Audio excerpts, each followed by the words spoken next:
Hallo, ik ben Michiel de Keizer, accountmanager voor de Vlaamse overheid van het PwC en eveneens als consultant aan de slag bij verschillende instellingen van de Vlaamse overheid. Vanuit Europa wordt heel sterk ingezet op een digitale overheid. Vlaanderen trekt met programma's zoals Vlaanderen radicaal digitaal en Vlaanderen helemaal digitaal volop de kaart van digitalisering en springt mee op de digitale trein die Europa ondersteunt en is daar zelf een van de voortrekkers in. We vinden het daarom heel relevant om iemand van de Europese Commissie het woord te geven op deze trefdag.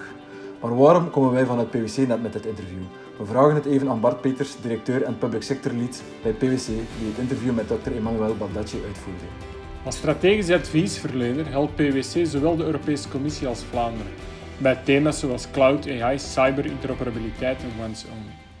Op die manier helpen wij in Vlaanderen te implementeren wat op Europees niveau ontwikkeld wordt en kunnen we de praktijkervaring van Vlaanderen meenemen naar onze projecten op de Europese Commissie. Voor PwC is dit interview dus een ideale gelegenheid om Europa bij Vlaanderen te brengen en andersom. Dat is heel duidelijk, dank u wel. Kan je kort even toelichten wie Dr. Emmanuel Baldacci is en wat we kunnen verwachten van het interview? Uiteraard. Dr. Baldacci is directeur bij het directoraat-generaal Digit van de Europese Commissie. Hij is een begenadigd en enthousiast spreker en slaagt erin om moeilijke dingen heel bevattelijk uit te leggen. En hij heeft er dan ook een indrukwekkende carrière op zitten, onder andere bij het IMF, de Wereldbank en Eurostat. Maar deze sessie wordt helemaal relevant als Dr. Baldacci ingaat op enkele onderwerpen die ook in Vlaanderen spelen. Denk onder andere aan cloud interoperabiliteit, maar ook single digital gateway en once only.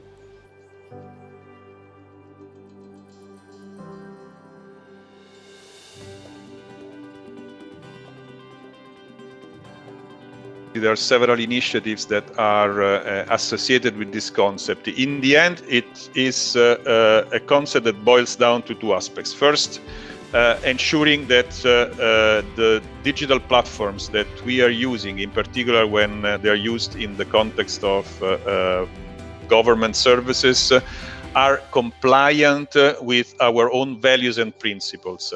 Particularly when it comes to the data, we want our data to be protected, to be managed in ways that are fully compliant with our data protection regulation.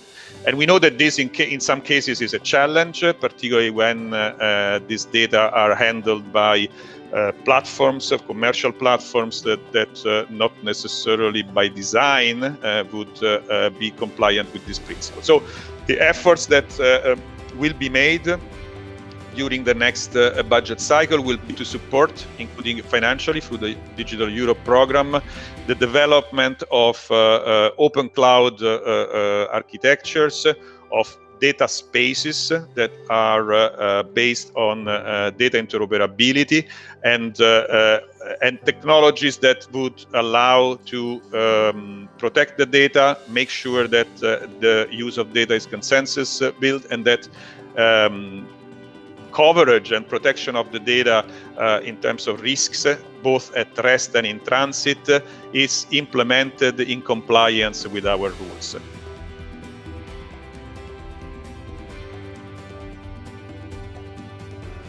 In the government, what we can do, what we all can do is, first of all, to contribute to the development of these architectural solutions, making use of them as soon as they become more mature, and so use also the procurement channels to start tapping into this market, and then obviously contribute to the further development of open standards, of interoperability solutions, of building blocks that could be part of this broader European ecosystem. And developing talent, again, I want to reinforce this point, is a key component, because we also want to have creative minds that are thinking about the solutions for tomorrow, not just the solutions for today or for yesterday's problems. So these all four channels are all important, and I believe that it will not be an effort of a single government in Europe, but the collective effort of federating these capabilities, of connecting the infrastructure in an open and interoperable manner, that will create a much stronger computational and data processing ecosystem that will be at the basis of the government services of the future.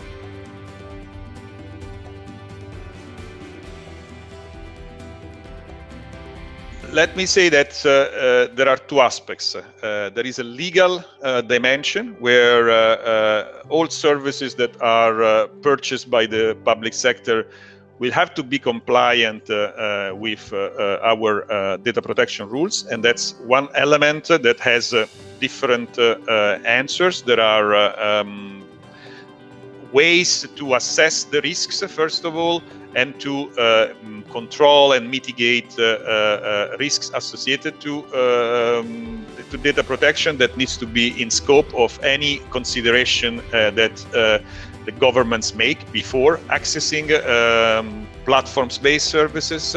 Secondly, there is a technology aspect, and here you hinted at, let's say, public cloud developments. We need to make sure that we have the right maturity of services in the European ecosystem that provide not just services, but services that are compliant with our values.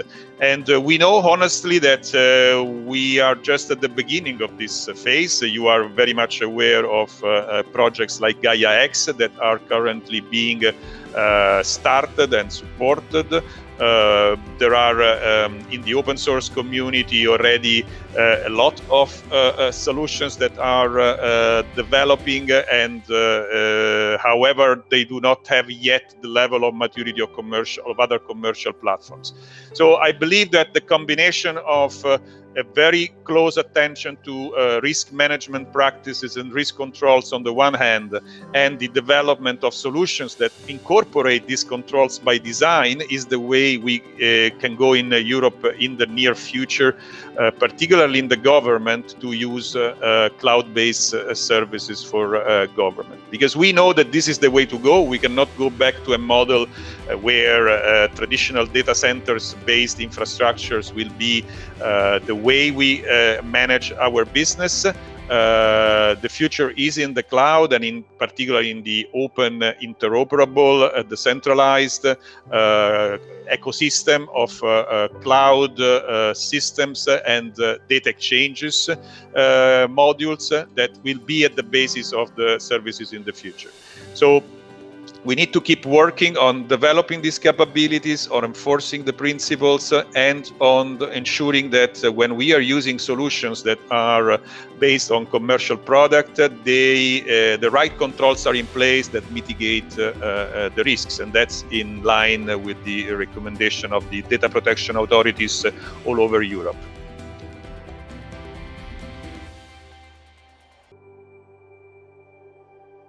There are aspects which are complex, and these are aspects related to trans-oceanic intercontinental legislation. You are all aware of the recent Schrems II decision, which opens, let's say, a potential legal gap. So in that sense, what we need to do in government is to make sure that we do our work, that we focus on assessing the risks correctly, that protecting our applications and our data in the best possible way, and reassuring citizens about the use of their data. And I believe that this is the spirit with which we also not just want to use what currently is available, but also develop solutions which are inherently and by design compliant with these principles.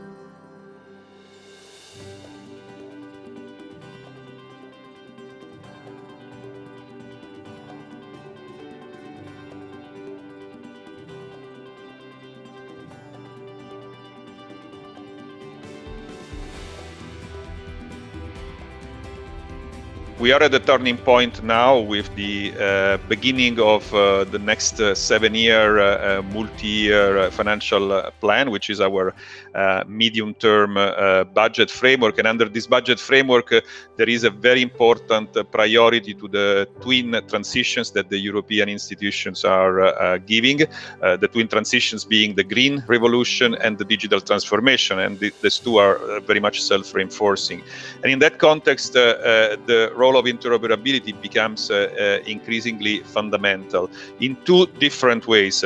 First, I believe that during the COVID crisis, we had an extra example of how interoperability by design in digital services is particularly important in a region like Europe that wants to maintain the freedom of movement of business and citizens. So it is very important that services are accessible cross-border, that individuals and businesses are able to access services, particularly public services, from wherever they are. And to enable this, we need to have systems that are interoperable by design. And these systems are typically built in different countries in the European Union, and the interoperability is therefore very important because it's a bridge between applications that otherwise would not talk to each other. The second aspect is not just the interoperability between the applications, but the interoperability of the data that are increasingly supplying the information to the different applications, and particularly important for the design of digital services in government.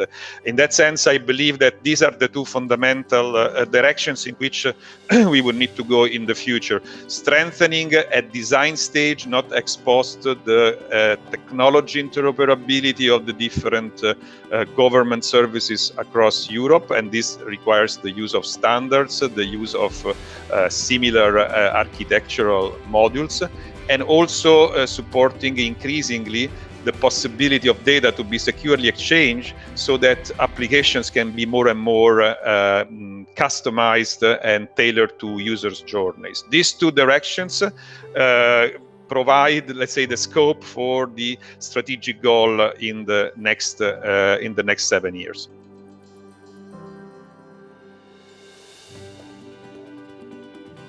Crisis was obviously an accelerator of the demands on governments everywhere, including in Europe, to deliver faster and in a more agile way solutions. And again, that's another area where the interoperability by design and the modular approach to building public services in the digital platforms comes very handy, because those governments at all levels, regional, state governments, that were more able and faster to deliver were those who had already moved towards a more agile design of public service delivery, particularly using government platforms increasingly to put together digital solutions.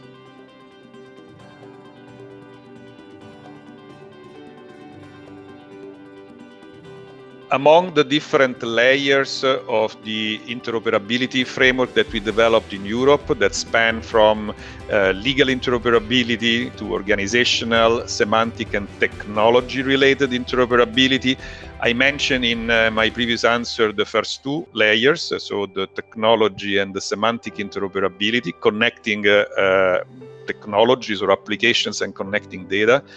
But we should not forget that organizational and legal frameworks are important. In this respect, while on the one hand we have quite a solid legal framework for government service interoperability and for data privacy in Europe, there is possibly more that needs to be done to make sure that some of the European interoperability standards and guidelines becomes more and more enforced at the organizational level within countries and across countries. And I believe that this is an additional element that needs to be taken into account when considering the strategic priorities for the interoperability domain in the next decade.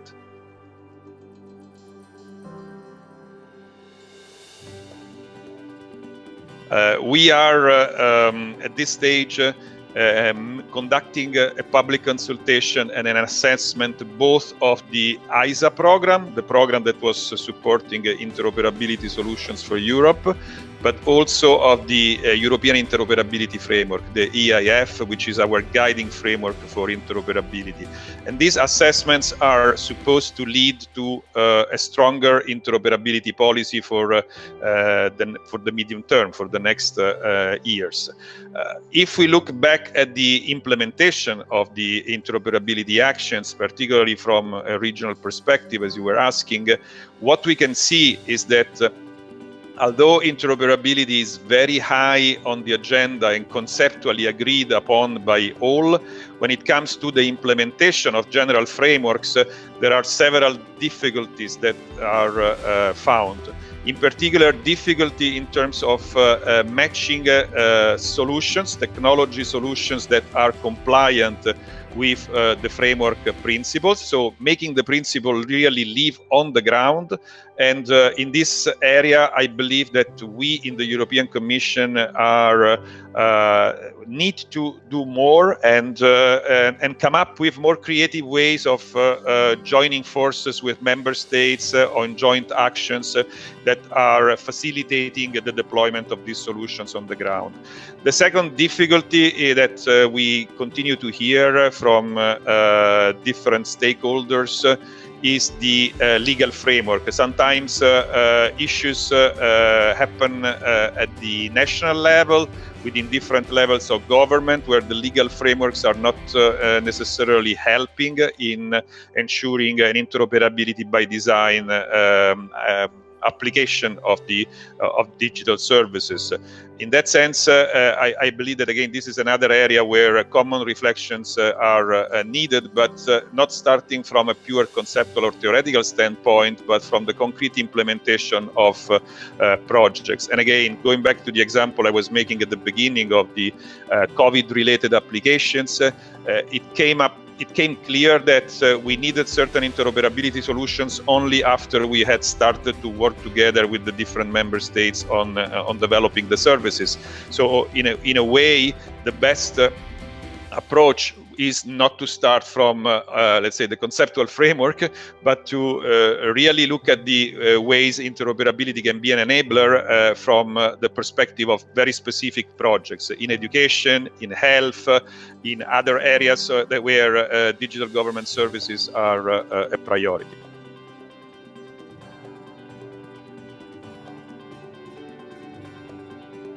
User centricity is a design principle that we want to adopt for digital public services. We want to move from a silo approach in the design of services to an approach where user's journey and user centricity are taken into account. For that, you need data, and you need data to be integrated. So you need to access data, and you need to be able to integrate data, and at the same time do this in ways that are preserving the rights of individuals to control the fate of their data and the use of their data, and also to ensure that applications are consistent and compliant with privacy by design and data protection by design. So the new EU data strategy starts to look into several of the aspects that I was mentioning, in particular the data governance and who and what rules, who decides and what rules do we need to ensure the maximum reuse of data. What are the technology platforms and services that would maximize access to different data, and how to protect this data so that individuals and businesses remain in control of the data they own, and finally, what are the standards that would allow to have an architecture where the data spaces, as we call them, are connected in a decentralized manner without having to create central pools of data, but creating data spaces or data hubs that are interconnected while physically residing in different spaces.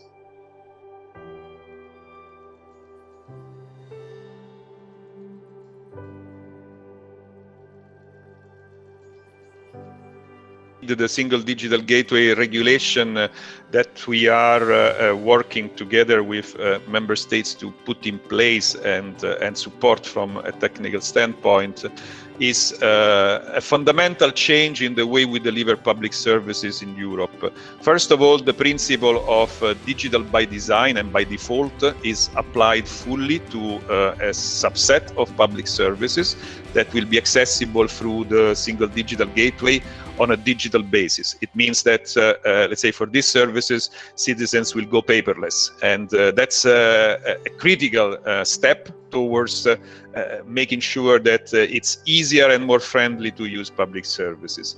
The second aspect is that the once-only principle implies that information should not be provided to governments more than once, and that government would need to reuse the information that is provided to them based on the consent that individuals are giving to treat their data.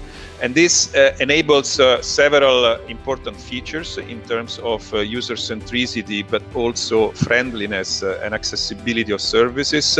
And we know how important it is to the millions of individuals and businesses that are operating across borders, being these borders regional borders or state borders. People are moving, business is moving, the European market is an integrated area, and having the possibility to request or a service or access documents remotely without the need to provide to the state authorities the same information multiple times across different domains, or being able to use the information that you provided to, let's say, a member state while you were resident in that member state, and reusing it in a request for the service while you are living in a different member state or in a different region. These are all things that in the end boil down to having a simpler and more friendly and more streamlined relationship between business citizens and the government. And if you ask businesses, for example, what is their main concern about government services, they would ask you that this is the burden that is implied by the compliance with government rules. And one of the compliance with government rules is that governments typically request documentation to finalize procedures. And same for citizens. How many of us still experience sometime in Europe the very bad and long waiting time in line in government offices? Well, Single Digital Gateway is about going digital across the board, make these lines, if not disappear, shorten quite a bit, at least for the services that are covered by the regulation. And also implement this once-only principle, which is really revolutionary. It is intuitive because it is very much common sense that you shouldn't be providing the same information twice to two different authorities. But once you extend the concept to the different governments, municipal, regional, and state governments in Europe, then you can see the power and the enabling elements in the application of the once-only principle. It's really, in the end, it's about making life easier and presenting a much leaner, much more friendly government services to citizens and business. In that sense, in my view, it's perhaps a silent revolution in the relationship between the government authorities and private sector in general. If you look forward and you zoom out in the next 10 years, probably what we would want to have is even a larger portfolio of services that are based on the similar approach than the Single Digital Gateway is currently regulating. So in other words, if you have an image of the government and government services for the future, it would really be a single digital gateway everywhere, where for citizens, paper will only be there in case they wanted to use it, but the default will be simple, secure digital services accessible from everywhere.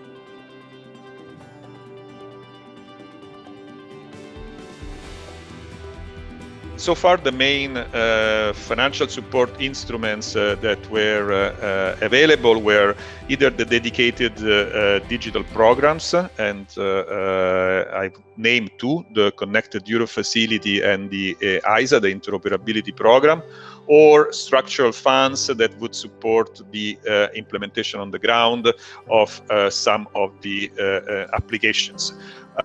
In the future, the next medium-term budget that has just been agreed at political level envisages for the first time the creation of a Digital Europe program. So a program completely dedicated to implementing and deploying digital innovation in the private sector and in the public sector.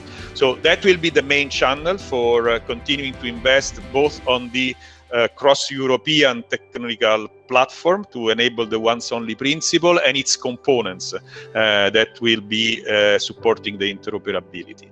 At the same time, there are other instruments, very important instruments in the European budget that are tilted towards supporting the digital transformation and digital revolution.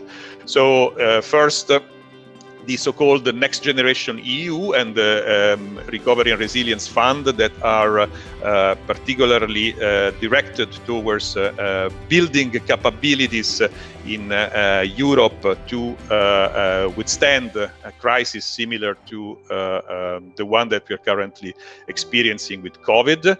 Secondly, the continuation of funds that are structurally addressing infrastructural developments in member states. And the third layer is the technical assistance and capacity building fundings that has also been increased in the next budget. So if you put it together, you have the digital instruments, and then you have a lot of programs that would support the deployment of these digital capabilities and digital solutions in concrete systems. So from the financial point of view, I believe that we have now several ammunitions that are able to make us leap forward. The most important aspect is really to, first of all, have a strategic approach to using the funds for the priority goals from the digital government perspective. So a steer from the top in this area with digital government strategic goals being clearly aligned across different domains, different policies is very important. And let's not underestimate the importance of people, skills and capabilities. We need to have a different type of, let's say, talented and competent public sector that is also enabled to make the best use of technologies for the redesign of public services.